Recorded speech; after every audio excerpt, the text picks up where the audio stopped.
people, injured 16 more. Authorities are still trying to figure out what set him off. The chairman of the House Homeland Security Committee, McCaul, joins us now from Austin. Mr. Chairman, is there anything new on this investigation? What do we think caused this now? What's the latest thinking? Well, there is, but if I could just first say, as a Texan like yourself, this tragedy really hits hard, hits home.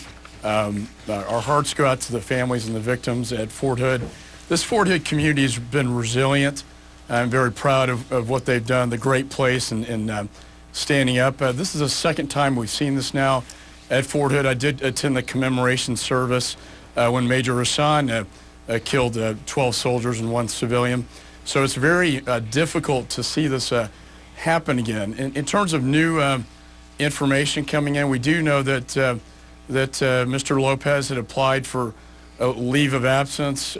He appeared to be a disgruntled employee, but I think at the end of the day, you're dealing with a mental health illness issue here, not unlike what we saw at the Navy Yard shooting.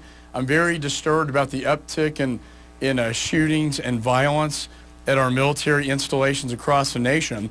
And one last bit of information with respect to Mr. Lopez's state of mind. He did put on his Facebook comments about how he's lost his inner peace. He's filled with hatred, and that he thought the devil would take him. So we're obviously dealing with not a rational person, and we need to look at how we can better fortify our force protection at military installations, but also how can we deal with these mental health issues with our returning veterans.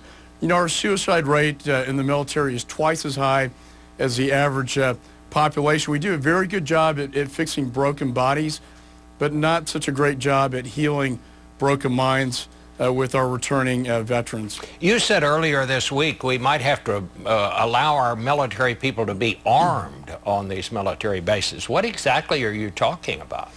Well, I think we need to have a discussion. I think a lot of people don't realize that our military that defends our freedoms abroad, when they come home to the military base, are not allowed to carry weapons. Now, I think we need to have a discussion. We need to talk to the commanders about whether it would make sense to have some, not all, but maybe some of our senior leadership officers, enlisted men on the base carry weapons for protection.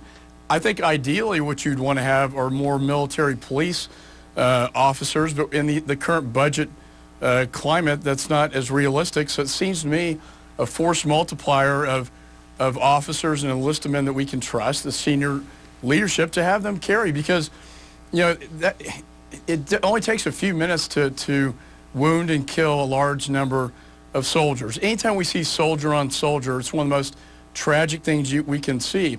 And if we had senior leadership armed, just maybe they could have stopped it before it got worse.